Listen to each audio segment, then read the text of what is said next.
SSC batch সামনেই তোমাদের math পরীক্ষা। ম্যাথে একটা ভালো নাম্বার পাওয়ার জন্য তোমাদের এক্সাম হলে টাইম ম্যানেজমেন্ট, স্ট্র্যাটেজি এবং তোমাদের রিভিশন টেকনিক নিয়ে আজকে কথা বলবো। আমি মোহাম্মদ তাসিন রাফে, পড়াশোনা শুরু করব বুয়েটে। সবার আগেই আমি টাইম ম্যানেজমেন্ট নিয়ে বলি। আমি এসএসসি 23 ব্যাচ। আমাদের সময় 2.5 ঘন্টায় 7টা সিকিউ লেখা লাগতো। অন অ্যান অ্যাভারেজ আমাদের পার সিকিউ 20 মিনিট করে আমরা পেতাম। তো তোমাদের সিকিউ এবং আমি আমার ব্যাচের সিকিউ একটু অ্যানালাইজ করলাম, করে দেখলাম যে সিকিউ ওরকম চেঞ্জ হয়নি ডিফিকাল্টি। তোমাদেরও উচিত হবে পার সিকিউ 20 মিনিটে শেষ করে ফেলা। তোমাদের 5টা সিকিউ দিতে 20 মিনিট করে যদি লাগে, তাহলে তোমাদের হয় 1 ঘন্টা 40 মিনিটে তোমাদের সিকিউ শেষ করা উচিত। তোমার হাতে থাকে আরও 50 মিনিট। 50 মিনিটে তোমাদের শর্ট কোশ্চেন লিখতে হবে 10টা। তোমাদের আমার মনে হয় যে তোমাদের 4 মিনিট করে পার শর্ট কোশ্চেনে দেওয়া উচিত। এখন তুমি বলবা যে ভাইয়া আর 10 মিনিট কোথায় গেল? 10 মিনিট তুমি যখন এক্সাম হলে প্রশ্ন পাও, তখন তুমি প্রথমেই 4-5 মিনিট লস করে ফেলো, এবং এক্সাম হলের মাঝখানেও আমাদের কিছু কিছু টাইম লস হয়।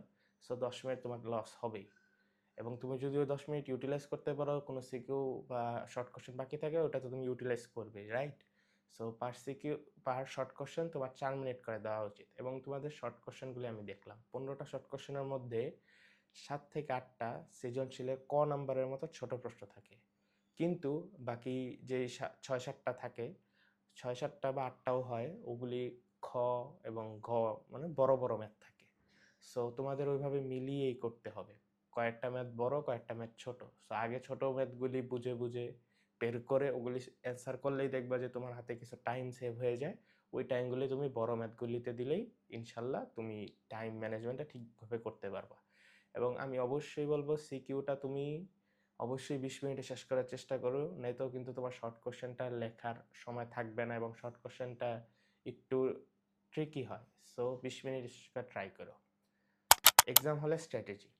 আচ্ছা, তোমরা অনেকেই দেখো, মানে অনেকেই এইভাবে অ্যান্সার, মানে চিন্তা করো যে আগে আমি কঠিন প্রশ্নটা একটু ট্রাই করে দেখি, কারণ কঠিন প্রশ্ন, আমি এক্সাম মাত্র শুরু করলাম, আমার ব্রেনটা ফ্রেশ আছে, ব্রেনটার এফিসিয়েন্সি বেশি, সো আমি হয়তো কঠিন প্রশ্নটা সলভ করে ফেলতে পারবো। বাট দ্যাটস টোটালি রং। তুমি যদি এটা করতে যাও, দেখবা প্রথম 10 মিনিট যদি তুমি লস করে ফেলো, তুমি পরে প্যানিক করে আরও 10 মিনিট লস করে একটা সিকিউ লেখার টাইমই পুরো একদম শেষ করে দেবে।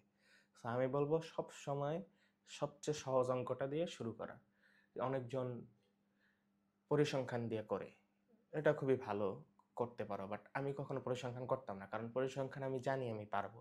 আমি ওই জায়গায় টাইম লস না করে ওটাকে আমি লাস্টে রেখে দিতাম। আমি প্রথমেই চেষ্টা করতাম যে বীজগণিতটা দিয়ে শুরু করতে, কারণ বীজগণিত একটা সহজ, পরে একটা বীজগণিত দিয়ে দিবা, তারপরে তুমি একটা ট্রিগোনোমেট্রি দিয়ে দিলা, তোমার 2টা হয়ে গেল। তারপরে তোমাদের থাকে হচ্ছে জ্যামিতি। জ্যামিতি অনেকে স্কিপ করে, অনেকে পড়ে না। সো জ্যামিতি সবাই কম বেশি ভয় পায়। জ্যামিতি নিয়ে আমি একটু পরে আরো বড় ডিসকাশন করব। এরপরে ধরো তুমি পরিসংখ্যান থেকে একটা দিলা, তোমার 3টা সিকিউ হয়ে গেল।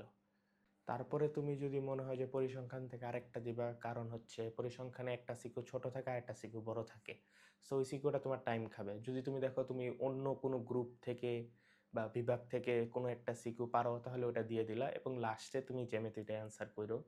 ওইটাই আমার কাছে মনে হয় ভালো অ্যাপ্রোচ হবে। Revision technique.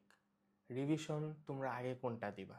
দেখো, আগে অনেকজন বলে যে ভাইয়া যে চ্যাপ্টারগুলি পড়ি নাই বা যে চ্যাপ্টারগুলি কঠিন, ওগুলি আগে রিভিশন দিয়ে নেই, সহজগুলি তো পারি। বাট এটা করো না, তোমরা আগেই সহজগুলি রিভিশন দাও। যে চ্যাপ্টার তুমি অনেক বেশি স্ট্রং, যেমন পরিসংখ্যান বা পরিসংখ্যান, ট্রিগোনোমেট্রি, বীজগণিতিক রাশি, এই চ্যাপ্টারগুলো তুমি আগে আগে, সেট ফাংশন, এই চ্যাপ্টারগুলো তুমি আগে আগে পড়ে ফেলো। তুমি মনে করো একদিনে যদি এই 4টা চ্যাপ্টার পড়ে ফেলতে পারো, পরে তোমার কাছে আরও 2 দিন থাকতেছে বা 1 দিন থাকতেছে, ওই দিন তুমি কঠিন চ্যাপ্টারগুলি দেখে গেলা। এইভাবে তুমি আগে সহজ চ্যাপ্টার দিয়ে শুরু করো, এবং আমি সবসময় পরিসংখ্যানটা আগেই করে ফেলতাম, কারণ এটা আমি পরে প্যারা নিতে যেতাম না। পরিসংখ্যানটা আগে করে ফেলে তারপরে তুমি অন্য চ্যাপ্টারগুলি, যে চ্যাপ্টার তুমি সবচেয়ে বেশি ভালো পারো, ওই চ্যাপ্টারগুলো আস্তে আস্তে তাড়াতাড়ি করে রিভাইজ দিয়ে ফেলো। এবং যেটা আগে একটু মানে তোমাদেরকে বলতাম যে জ্যামিতি অনেকজনই পড়ে না, অনেকজনে পড়লেও পারি না, স্কিপ করি। জ্যামিতি তো তোমাদের একটা অ্যান্সার করতেই হবে, রাইট? তো জ্যামিতিতে তোমরা, আমি বলবো যে 2টা অধ্যায় আছে তোমাদের, একটা হচ্ছে ব্যবহারিক জ্যামিতি, আঁকাআঁকি করা লাগে, আর একটা হচ্ছে বৃত্ত। সো তোমরা কেউ যদি না পড়ে থাকো বা কেউ যদি উইক হয়ে থাকো, আগে বলবো কেউ যদি না পড়ে থাকো তাহলে অবশ্যই তুমি ব্যবহারিক জ্যামিতি পড়ো। কয়েকটা কয়েকটা ম্যাথই আছে, ওগুলো আঁকাআঁকি শিখলেই ইনশাল্লাহ তুমি পেরে যাবা। এবং প্রথমবার যদি তুমি বৃত্ত মুখস্থ করতে যাও উপপাদ্য, তাহলে তোমার মাথায় থাকবে না। সো এটা বেটার তুমি ব্যবহারিক জ্যামিতি পড়ো।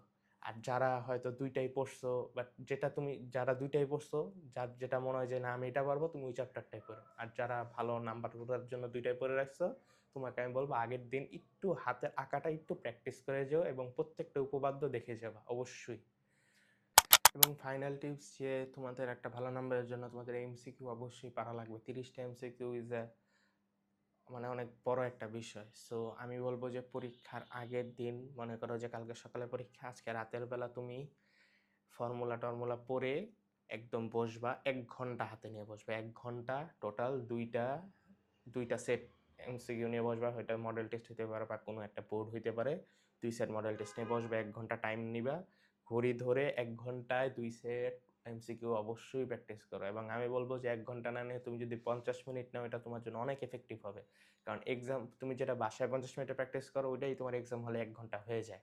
কারণ এক্সাম হলের এনভায়রনমেন্টটা তোমার বাসায় থাকে না। বাসায় তুমি খুব স্ট্রেসলেস থাকো, কোনো পেইন থাকে না তোমার মাথায়, কোনো মাথায় প্রেশার থাকে না। সো তুমি অনেক এফেক্টিভ কাজ করতে পারো। কিন্তু এক্সাম হলে গিয়ে এই জিনিসটা হয় না। সো আমি বলবো যে 50 মিনিটে 2টা সিকিউ, 2টা এমসিকিউ টানা, আমি বলতেছি টানা একবারে বসে 50 মিনিটে 60টা এমসিকিউ সলভ করার চেষ্টা করবা।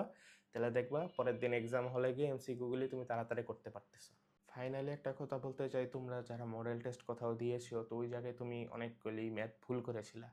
তো আমি বলবো যে সব চ্যাপ্টার যদি রিভিশন দেওয়া হয়ে যায়, তুমি প্লিজ ওই ম্যাথ খাতাগুলি বের করে যেই ম্যাথগুলি ভুল করেছো ওই ম্যাথগুলি একটু দেখে যেও, কারণ ওই ম্যাথগুলি আসলে তুমি যেন আর না ভুল করো।